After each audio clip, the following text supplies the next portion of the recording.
其實呢個咧都呢排幾出名幾紅噶啦。呢個知道嘅豪傾超啊！呢個 ANF 男神柯震東。點樣認識㗎？你哋？其實係有一次，因為我自己係一個part-time model 嚟嘅，咁有一次我哋一齊做嘢喺蘭桂坊，跟住就識咗啦。嗰陣時就係個服裝品牌做嘅 model，唔係再之前啦，係再之前，即係大家都唔知道對方之後係都接咗嗰個品牌做 model 咁樣嘅。都知嘅，女做先嘅。係。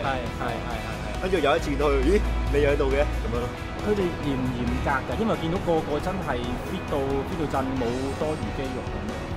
都算嚴格嘅，即係除咗你喺身材上面有之外咧，咁你仲要有樣貌啊，又要即係佢要你有大學咁嘅資格一定要咁樣。又唔一定要嘅，但係佢會比較挑選大學啊，識講幾個英文啊，嗰啲咯，係咁，所以係就揀到阿 Darren 呢啲咁高質素嘅大學啲 star。明白。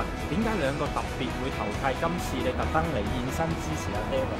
可能因為自己即係除咗 model 啦，咁大家都係玩運動嘅，咁佢打排球。係，咁所以我打籃球嘅，咁所以一開始做 job 會有休息時間㗎嘛，咁嗰陣時就可能傾會投契啲咯，咁之後交換咗電話，咁大家互相有 job 都可能會互相交換下，睇下你唔中嘅話咪我去咯。可以咁樣嘅，係啊。你覺得阿 Darren 份人點啊？份人梗係好啦，因為會做朋友㗎嘛。都 nice 嘅。有次 casting 啊，我同佢都有分去 cast 嘅，咁佢中咗啦，so far 我中唔到啦，係啊，咁但係冇乜嘢㗎，大家因為朋友冇所謂。私底下都可能食下飯啊，出嚟約出街都會有。